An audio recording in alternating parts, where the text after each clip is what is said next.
Hey, it's Arroe. Podfest brings together 3 different conversations from musicians, authors, doctors, environmentalists, or cooks in their own kitchen. It's real people with real stories. Podfest 37 features crime author David Harris talking about his book, A City Divided. Then it's Don Wells, Mary Ann from Gilligan's Island, and what it's been like to be a part of that 50-year legacy. Then, legendary musician Glenn Hughes from the group Dead Daisies. This is Podfest 37. We are unplugged and totally uncut with David Harris. I'm well, Arroe. Thanks very much. No, thank you very much for releasing this book, because this is a book of vision, this is a book of experience, and people need to see what it is that moved through you. This is a book that people need to read. Thank you very much, Arroe. I hope they will. Telling the story of one incident in Pittsburgh is a way to tell the story of all of the incidents that keep happening when police and civilians confront each other, and particularly when those are people of color, the danger and sometimes damage that can be done. You know, I'm so glad that you bring it to our hearts. And the reason why is because I have some friends that go, Arroe, you don't know what it's like. You don't know what it's like to be pulled over in a car. You don't know what it's like to be in a grocery store and people walk away. But a book like this helps me understand so that we don't have to have a division. Well, I'm very glad to hear that, and the book is written not for academics or lawyers, but for regular folks, because that's the task, to show people what life is like for people on the other side of it. And it isn't simply that perspective. I tried to also include as much as I could the police perspective so that people can see how these two things clash. But what we learn the most about here, and we learn it through the stories that are included and the science that is explained, science from the last 20 years from social psychology, is that Americans, and this is white people, this is black people, this is everyone, have very deep and negative stereotypes and other things about young black men that affect how those men are perceived in the world and can pose real danger to them when they are confronted by the police. Yeah, let me give you a little bit of reality from North Carolina here just a week or so ago, and that is that those 4 guys, Caucasian, white men, are walking through Raleigh, they go into a subway, and they have guns, and they've got missile launchers. And it's like, wait a second, if this would have been a group of African Americans, it would have been a completely different story. Oh, yes. I'm sorry to say that I have to agree with you. We've had that question here in Pittsburgh, where I live. We had people confronted by the police, African Americans, with a weapon, and the person ends up dead. And yet the man who went into a synagogue here in Pittsburgh killed 11 people. He is somehow apprehended alive, though he is armed too. And so these questions are consistent across incidents. One of the great lessons of A City Divided is that these aren't one-off incidents that happen here, happen there, that they're about a bad apple or something like that. This is a connected series of problems that our society as a whole has to deal with. It isn't about any one police officer or any one individual. You know, one of the things that just haunts the heck out of me during this social distancing and this coronavirus is the fact, and this keeps coming up in the news, and it's like, well, the people that are getting it or that are getting it the most are the African Americans and the brown people. Why do you have to do that? Because what you're doing is you're creating division. Do you not think so? Well, it does create division, but it's also important, I think, to report that. And here's why. What the pandemic is doing is it's exposing and, in many instances, exacerbating existing disadvantages and problems. And I think it's important, actually, to say that, to show people that this is not something that is creating a new problem. It is often exposing difficulties that we have. And there are all kinds of difficulties. One of them is that black and brown people are disadvantaged when it comes to health care. That's why so many of them have been stricken so hard by the disease. It's pre-existing things that are there because we disadvantage them in terms of their health care, in terms of their earning power, in terms of where they can live, and in terms of how they have to live every day with the tension of racism. So when you have a problem like this, it can seem to make problems worse to blame victims, but I don't actually think that should be the message. The message is this is exposing existing problems, and if you can't see the inequalities in our society now and want to do something about them, I don't know what would wake you up. The book we're talking about is A City Divided. You are no newcomer to lines being drawn in the sand. Every day you must be just pushing your fingers through your hair going, oh my God, here we go again. Here we go again. Yes, indeed. Yes. If I had any hair left, I'd be pushing my fingers through it. I'm telling you, it is. These are not new problems. You're quite right about that. But what's new about it is the depth of understanding we can have now. Particularly over the last 10, 20 years, we've learned a lot from social psychology and other science about how the thinking in the human brain works vis-a-vis race. And those patterns in American society are very, very deeply ingrained. So much so that when a person sees a black person's face, they automatically will mentally reference criminality, guns, weapons, crime, those sorts of things, violence. And you see that across a multitude of studies. This does not mean that black people are more criminally prone. It doesn't mean that at all. It simply means that those cues create that impression due to a lifetime and more of media impressions and all kinds of relationships that we have. And it tells us that we have to make much more serious efforts to overcome these problems than we have in the past. With police and communities, of course, but throughout our society. It's not just a problem with policing, it is a problem that is more general. I was with a congressman from Missouri a couple weeks ago, and we talked about how things have changed so dramatically there, and that's the reason why he became the congressman. But I asked him about gun laws and things like that, and he says, Arroe, you got it wrong, buddy. What we need to do is change the mindset of people. Do you find that, I mean, it's like, how do you get into the mindset of not just this generation, but the past 7 generations that have created this moment? Yeah, mindset is a huge part of it, and mindset is really exposed by a lot of the science I'm talking about. It has to do with the mindset around guns, for sure, but the mindset around so many different problems. The us versus them sort of a way that we think about our problems here. That's a particularly difficult problem, the us versus them mindset in policing, but it's more general across our society, too. We seem to be more divided than we have ever been. So I disagree with the congressman's statement in the sense that I do think you have to have action on certain kinds of substantive problems. Gun regulation might be one good example. But you can think of others, too. With Ahmaud Arbery's death in Georgia, why do we need citizens arrest laws? I mean, there's an example of something that we can take action on. But more than that, we need to start thinking and understanding that we are all connected, that we are all the same in the most basic ways. We need to understand that people who look different than we are, whether it's their age, their demographic group, their racial, their ethnic group, that we share all of the same characteristics and desires, and we need to know people who are not like us.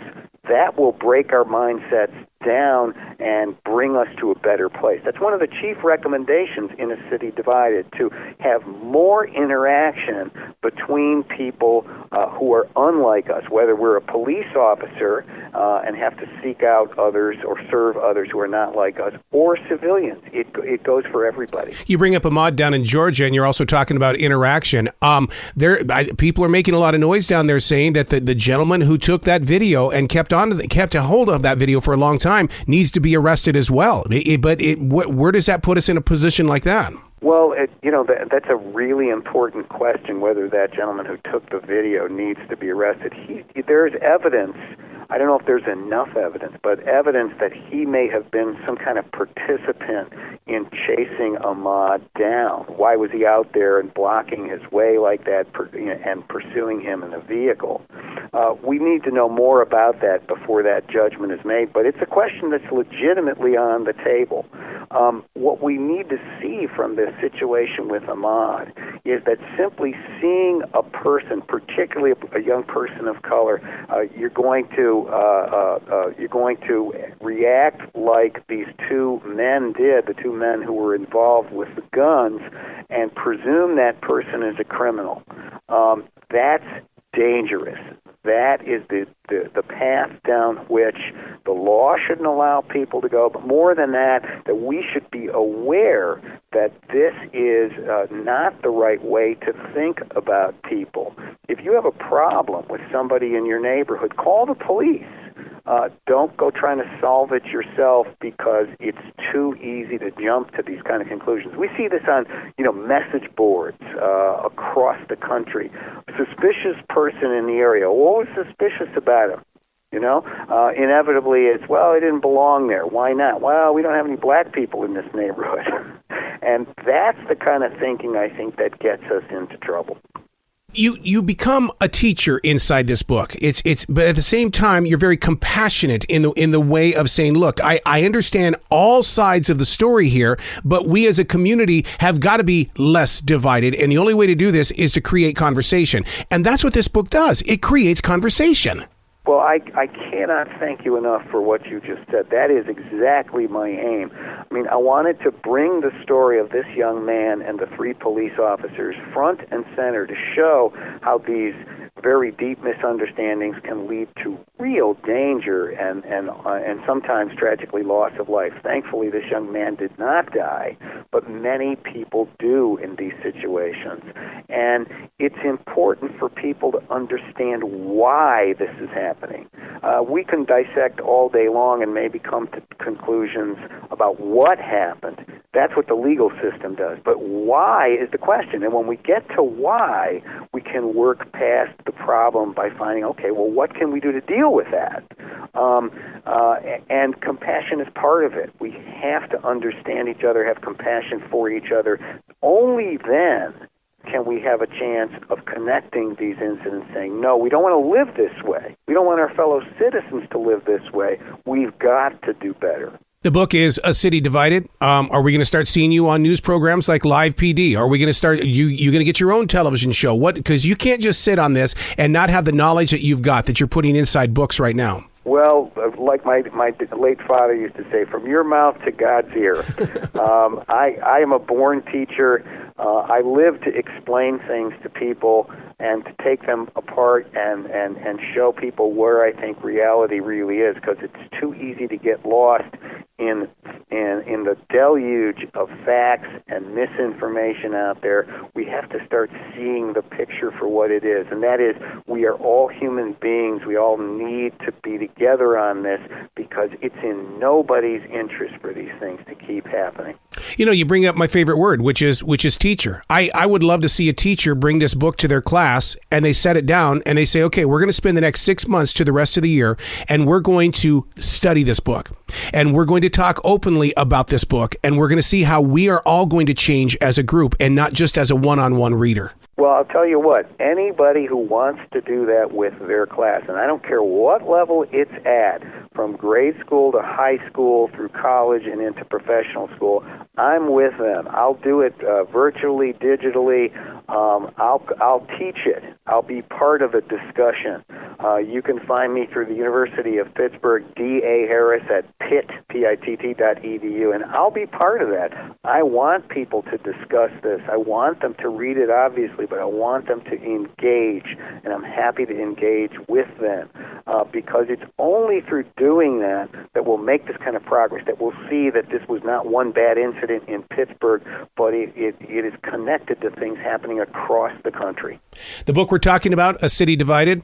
Here we go. We're almost into the summer months. That means the temperatures are going up. People are not making money right now. That means the temperature is really going up. What do you think our streets are going to be like? Not just in your city, but like you're saying, every city across the country. It's going to be a rough summer, isn't it? I think we're in for some very interesting times, as they say in the old proverb, and not interesting in necessarily a good sense. We've seen a downtick in crime in many cities, not in all. There have been upticks in a few, but now with people coming back onto the street and people in very dire economic straits, it wouldn't be surprising if crime rose in certain places too. I hope we don't take permanent lessons from that particular thing. We have to wait until our time becomes a little closer to normal to see if we settle back into the usual patterns of crime. It's not the time now to resort to the tired, old, failed policies of let's just arrest people and lock them up. For one thing, we know that when we arrest people and lock them up in great numbers, not only does it not help crime go down, they'll now get sick. And the prisons and jails are already pandemic hotspots. We don't want that. So we're just going to have to keep ourselves vigilant and understanding and cope with what comes. It's difficult. There's a lot of uncertainty in the world right now. I hope for a better summer than what we're both anticipating it might be. I'm so glad that you gave yourself permission to write this book. I just think that this is such a tool, and I'm just glad the universe moved through you to bring this tool to us, because I mean this is the stuff that we should be talking about, and you're starting it, mister. You're starting it. It's my pleasure, and it was my great privilege to do it. As I started doing this, and it took me some years to get it going, more and more people trusted me with their stories of what had happened to them. And I began to realize at some point that this was something I had to do. I was given information. I was given documents. I was given people's confidence. And I had some very difficult personal times through these years as I wrote this book, which, everybody goes through those things, but I lost both my parents, I lost some friends, and I often got very discouraged with life in general, and I thought about giving up, but I knew that it was my mission. That may sound real highfalutin, and I don't mean for it to be, but somebody trusted that I would do this. Many people. And it has been a great privilege to do it, and I'm grateful that I got the chance. I really am. Not everybody has a chance like this, and I'm very grateful I was able to do that. Well, anytime you want to get the word out, this stage is your stage. You've got a backstage pass anytime you want to come on, dude. Oh, it is my pleasure. It has just been great to connect with you, and I'll come anytime you want to talk about these things or anything connected with race, criminal justice, or the law. That's where I live, and I would be grateful to be with you anytime. Thank you so much. You be brilliant today, okay, David? And you the same, my friend. We are unplugged and totally uncut with Dawn Wells, Marianne from Gilligan's Island. I'm just perfect. How about you? I like that. Perfect. That's the best atmosphere to be in, isn't it? Exactly. Now tell me your name again. It's Arroe, as in bow and arrow. I know, but did I see you on television yesterday? You never know. I mean, I do so many different things, doing all these other. It's just crazy. Hopefully, if you did see me, it was in a good way. Well, I was just something. I turned on the television and they said something about Arroe, and I said, "My God, that's a great name." I mean, yesterday afternoon, so it must have been. Obviously, nobody else is named Arroe. It's one of those radio things. You know how the acting world really is. We all want to go out there and be somebody different because there's enough Bob Smiths in the world. That's right, and there weren't many Dawns when I grew up. Speaking of that, how is it that you did get to stay so true to who you were as you were growing up and got into the Hollywood world? Because they always want to bend you and shape you into what they need for the motion pictures and things. Well, I think it kind of changed about my era. I wanted to be a ballerina. I love dance, and my knees dislocate, so I had to stop taking it. So I took a theater class as sort of my extracurriculars, and I went to Stevens College, which is a women's college in Missouri, and my professor said, "You're really good at this. You ought to major in it." I went, "Ha! And never earn a living? Are you kidding?" But I did a lot of plays there. So when I graduated, I thought, all right, do I go to New York or do I go to Los Angeles? Well, I don't sing and dance, so I'm not going to New York. And I went to Los Angeles and said, I'll give myself a year. And I moved into the Hollywood Studio Club, which was a hotel for ladies, and went and got an agent. And I was a perfect ingenue. I mean, I really was the perfect poor little thing that father left her and all that kind of stuff. But I was well trained. I didn't come in thinking I want to be a movie star. I came in as an actress, and I went to work right away. First audition was 77 Sunset Strip, and I did 4 in a row. So once you get the film on you, then they can see what you can do. And I was a perfect type. So I went to work right away, and I'm very blessed. And one of the greatest blessings you ever got was being a part of Gilligan's Island, which is celebrating its 50th anniversary. Was that just something you took a chance on, or was it one you said, you know what, I'm going out here and I'm going to get this role? No, I just auditioned and they cast me. But you go through so many, you don't know what Gilligan's Island even is. Yeah. You do maybe 5 or 6 auditions a week, and I went and read this character and read that character. And then they tested us on camera, and the chemistry was right, too. The chemistry between us all was terrific. And it was a silly show and a fun show, and we had a great time, and it's in 30 languages all over the world. I couldn't have done anything more to be seen, that's for sure. I wanted to go right after Gilligan's Island. I went right back to stage and did a couple of, pretty dramatic things because I wanted to keep my craft. But I'm very proud of what we did, and I can't go anywhere in the world without, oh my God, Marianne. Well, not just stage, but one of the things that's always inspired me about you is the fact that you really kind of turned to motivational speaking too, helping other people discover their inner selves. Yes, and I think that's very, very important. I mean, I think everybody's kind of strained today. I think the kids are kind of confused today. My generation wasn't the drugs that we have now.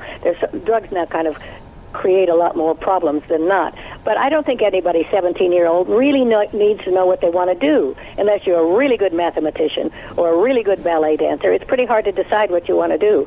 And I wanted to go to a women's college because I didn't have any sisters. And I went to Stevens, and I took chemistry and algebra, and I'm very good at math and all of that, but I took a theater course because I couldn't take a PE course because of my knees. Right. And I got cast in a play, and the professor said, "You're really good at this. You ought to major in it." I went, and never earn a living. Are you kidding? But by the time I finished college, I had done a lot of theater, so I thought, okay, I'll give it a try. And I went to Los Angeles and went to work right away. Your growth as an actress, there's a line that I read from you, I believe it came from your book, that it says that your journey is failure and learning. That's very inspiring to me because it's like, look, I'm going to trip, but I'm going to get right back up. Exactly. You don't hit a strike the first time you bowl. You don't hit a home run the first time you play baseball. And why do people think it's just so easy? Everything in life that's really worth having or doing takes work. And I think our youth is losing that. Right. I think they think everything can happen in a minute. And it really can't. How were you able to handle I know the paparazzi is huge right now, but man, it had to have been just as big back when Gilligan's Island was on. How were you able to keep those people away from you? There wasn't that much of that then. First of all, you're working 14 hours a day. You aren't out doing publicity and stuff. And when you're out going to see a play or something, they're not around like they are today. I mean, we would schedule it.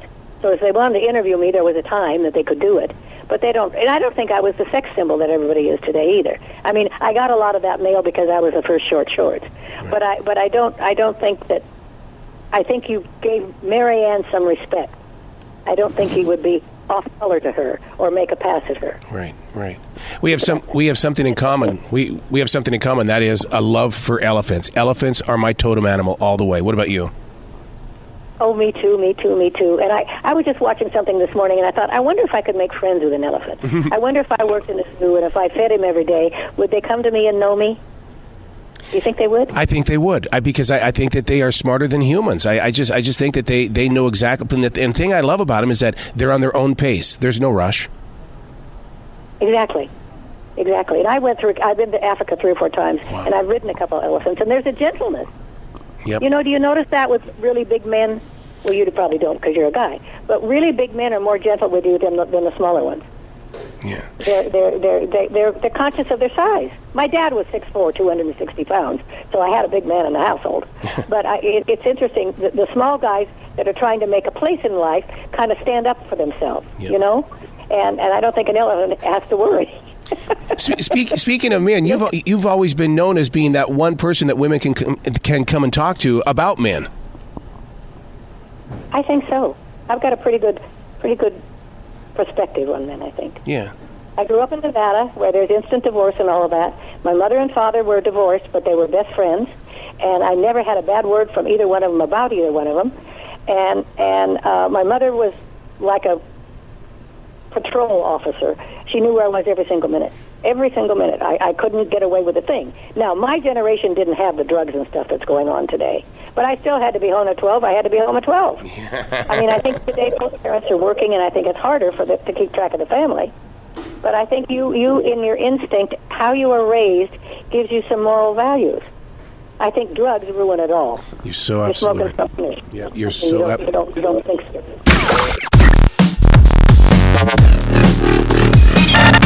Good morning, Glenn. How are you doing today?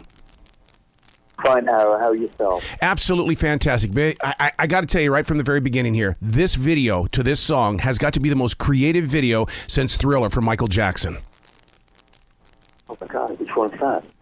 The video for Like No Other. I mean, it's like a documentary. It's like a movie. I mean, it just pulled me in all the way through. Well, thank you so much. It gave me the opportunity to catch up with a band that I have been following now for many years, and it's just amazing what you guys can do on those instruments. Well, thank you so much. We love what we do. Really happy to tell you that. The way that you guys brought rock together on this particular album, did you get to be in the studio together face to face? Because I mean, it is so tight. It sounds so incredible. Yeah, we wrote the songs in the summer of 2019. Over the next couple of months, we were preparing to record them in France. We went to the south of France to a chateau called La Fabrique, which held a studio inside, and we recorded all of those songs you heard on Holy Ground pre-pandemic. So it was a miraculous event. One of the things that seems to be missing from radio is some great brand new rock. What do you guys do to reach out there and push it out there further? Do you put the concentration on Spotify and you let the streaming services do it? Yeah, I mean, we're all about that. Again, the songs that I brought in, I saw these songs as live material. When I write music these days, I want to make sure we can take it to the stage, So that was my primary purpose, to get an album that would be ready and primed for stage, for the shows. The song My Fate is one of those songs, isn't it? Because, I mean, it seems like that, fans have always called that one of their favorites. Yeah, I mean, that's a song that's really ticking the boxes, so the songs we're playing live from the album are really working fans. We did 9 shows, Arroe, in June and July, a test run of shows to see how it would go, and they went great. Has the fan changed? Because, I mean, there for 18 months, we got up close and personal because of the way that people were doing concerts from their homes and all that kind of stuff on the computer. Yeah, I mean, everything I've done in my career has been very live orientated. I'm a live singing bass player. It's what I love to do. So we can do this without the fans, but I don't want to do that. The virtual stuff is okay. The lockdown sessions, you've seen them all on the Zoom. It's like, oh my God, how many more we got to see? But I'm an artist that loves to play in front of people. Yeah. Well, I love what you're going to be doing on this particular tour. You're going to be teaming up with Don Jamieson. I mean, this is comedy and rock together. They've always gone hand in hand. Yeah, I mean, it's a first for me to have. I mean, Don's one of my closest friends. It's a great opportunity for us to bring Don out because Don's hilarious. So it'll be a great night for everyone. So now, when you go on a tour like this, how do you mentally and physically get prepared these days? Because, I mean, it's a completely different world. If I walked into a stadium right now, I'd be freaked out because I want to make sure that everybody there is safe. Yeah, I mean, I'm stuttering when I'm trying to tell you how I feel about this because it's difficult. As you know, some of our friends, my friends, and your friends in the rock and roll world are getting sick right now. I've been sick and continuing to keep getting casualties each day. We have to be ultra careful about mingling at the moment, so it's difficult for us to do that. But we love we love the fan appreciation, let me tell you that. Absolutely. I mean, you guys have always been pro fan anyway. So now the music that you're putting together, I mean, I know that you said that you like to deliver it in a way to where it's where it can be played live. I love the idea that from day one, the band has always been that anthem-esque band. I mean, it's great rock that moves people. Yeah, I mean, that's for me. I mean, the bigger the anthemic song, the better. I mean, it's we need that in rock music right now. There's anti-rock, there's anti-hero. No. We are the opposite. It's full-on anthem kind of music. It's stadium music. Yeah. Well, we also need that front man like yourself with those vocals and everything like that, because we all, everybody, each generation has had their favorite vocalist, and dude, you're right in there. You've definitely got that down. Well, thank you, Arroe. I'm really grateful that I've been chosen to sing from a higher power to do what I do. I'm extremely grateful that I've been given that gift. Now, when did you realize that you had a great rock voice? But I mean, then again, at home you might be a whistler or a hummer. Well, okay. When I first started playing music in the '60s, I was playing long before I sang. I was a young kid learning to play guitar, and then eventually onto the bass, and I was never the lead singer of a band up until 10 years later, when I became, 18 years old, and I was kind of asked to sing, because the singer was away on holiday with his parents, and one day I'm standing in front of a microphone, I'm singing a song, and I'm going, oh, well, this is new. and all these years later, we look back at my vocal career and how fortunate I've been to have become this singer. So I'm extremely grateful. Do you ever have to go through what radio people do, through the maturity? The older we get, it changes, and so therefore we have to readjust and everything? People say my voice has gotten better over the years. I think I'm just more wise of how to do stuff now. Yep. Especially the warming of I warm my voice up. I take care of my voice. For me, it's like I have to take care of my art. So I always warm the voice up, warm it down after the show. Vocal exercises are very, very important. So true. And that's I can't even go to sporting events, because if I go to a sporting event or someplace that's going to overexert my voice, that's a job. I'm going to lose out on a voice job. I know, I hear you. One of the most powerful things in this video that we were talking about at the beginning, I love the line that says, "The hard times bring the heroes we meet." And I really think that really points out what this tour is going to be all about, because the hard times are taking us to you, because you guys are the rock gods. Well, that's nice. I mean, we're all of us, as been going through this, musicians and fans, this 18, 19 months of no music, no live music, and here we are now. We're one of the first bands to go out and tour globally now, in an uncertain place to do it, but we are very, very prepared to do this, and we've been rehearsing in New York City for a couple of weeks here and getting ready to do it. Well, I can't wait to catch you live on stage, man, because you guys are that band. Is there a website that fans can go to find out more about the 20 dates and the concerts and all that kind of stuff? DeadDaisies.com. And, it's also Facebook and Instagram, Dead Daisies, and Twitter. It's everywhere. Spotify, and et cetera, et cetera. Well, congratulations and welcome back to the road, sir. Looking forward to it. Thank you, Arroe. You're a good man, and good morning to you. You be brilliant today, okay, sir? Thank you, Phil. Thank you. Have a great day, my friend.